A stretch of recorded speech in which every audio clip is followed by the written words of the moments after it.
Imagine entering a TED Talk show. You take your seat and wait for the presenter to appear on stage. And there you see a silhouette appear. You don't exactly recognize this person, but as soon as he enters the stage, you feel an empowering energy from him. You genuinely feel like this man owns the stage. Ever since I was little, I've always been fascinated by these grand speakers that could capture the listeners and turn them into fans with nothing more than their presence. How does he do it? How can you even be someone like that? I'm pretty sure you're well aware of the many things you can implement to become charming. Working on your confidence, eye contact, looks maxing, etc, etc. That's why today I want to tackle something different. Something that not many like to talk about. And that is increasing your aura. Or more specifically, the aura that you release to the world. I know it sounds all woo-woo, but have you ever noticed how when someone enters a room, some people, you feel this energy in them when you're talking to someone and you suddenly realize, damn, I kind of vibe with this person. Some like to call it confidence, some like to call it connection. I like to call it matching aura. But here's the catch. You don't need to enter a room with explosive energy to impress people with your aura. No, that's not how aura works. Here's the thing, okay? Everyone has their own specific aura, their own personal aura. Here's the thing, not all auras give off an extrovert vibe. Now the real question becomes, how do you release your inner aura to the outer world? Now this is gonna sound very cliche, but the best way to fully emit your aura to the world is by fully embracing yourself. And that is, love yourself completely. And now this isn't a simply love yourself thing that everybody keeps talking about. I'm talking about a feeling of love so intense that shows a love to the world. Love for the people around you, love for your peers, love to your surroundings, love the past, love the future, love the ultimate being. A level of love that is so hard to describe in English terms. Hence is kind of why it's so hard to achieve it. Although there are numerous ways to get there. Today I'd just like to talk about one way, one of the ways to get to that way. That is presence. Having a good aura requires one to be fully aligned with the present moment. And there is no really way around it. When you eat, just eat. When you talk, just talk. When you listen, just listen. This is something that, even till today, is something I personally struggled in. Thinking constantly about the future, about the things I messed up in the past, if I'm gonna make it.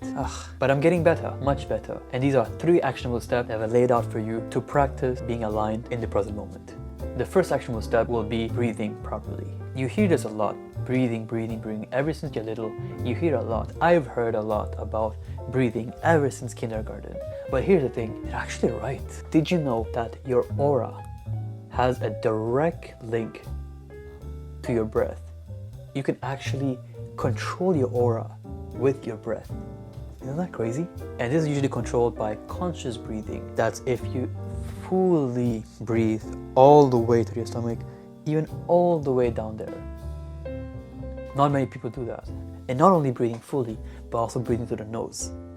That's where the healthy part is. So here is a quick actionable step.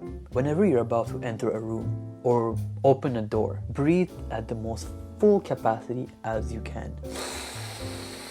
Alright, next one I find is quite underrated, and that is the practice of integrity and gratitude. I think gratitude is quite well known by now, how when you feel gratitude, you emit positive energy, and positive energy is good for the world, it's good for the law of attraction and type shit. So I wouldn't go too much in detail about it. However, integrity is something that I want to mention. Let's imagine our average Joe. Joe wants to wake up at 6 a.m. every day from now on because he wants to make a change in his life. He wants to wake up at 6 a.m. to go to the gym at 7 a.m. every single day. And of course, those things doesn't happen every night, right? Because the next day he wakes up, he ends up waking up at 8 a.m. And sure, he feels kind of shitty about it, but it's okay. He wakes up at 8 a.m. and proceeds to go to the gym at 9 a.m. At the end of that same day, yes, he did everything that he wanted to do, but he didn't do them on time. So if you really think about it, he kind of lacked integrity a little bit, and he realizes it.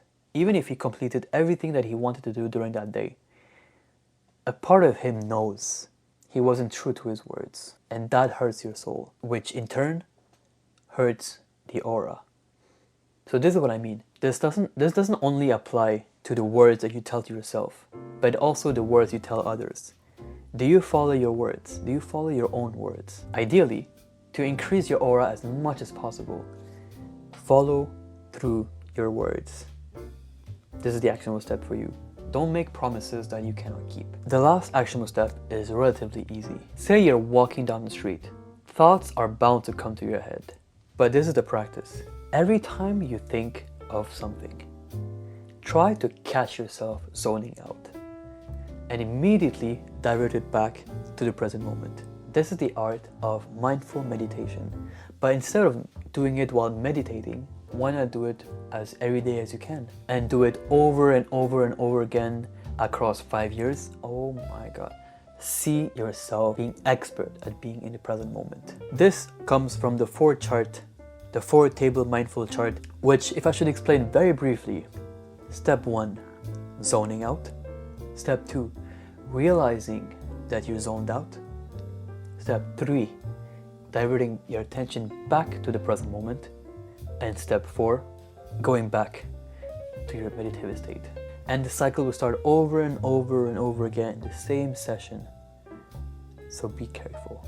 And you don't have to worry about zoning out. You might be wondering, I'm zoning out quite often, but it's meant to be. It's part of the process, right? Don't give up. Now, sometimes people ask, what is exactly focusing on the present moment? What do I think about? Do I think about nothing? Not really. It's more about focusing on what's in front of you right now. For example, birds are chirping. Hear it. That car that just passed. See it. Notice it. But don't think too much about it. Breathe. Notice your breath. Notice where your eyes go. See what's in front of you. Hear what's in front of you. Personally, I have so much hard time doing it as well. We live in a world where there are distractions left and right. So the ability to be able to focus would be so valuable in the coming years. I promise you that. This can also be helped if you start to meditate. I have personally meditated for 365 days and I made a video about it if you want to check it out. But until then, have yourself a beautiful day, my guys. Take care of yourself.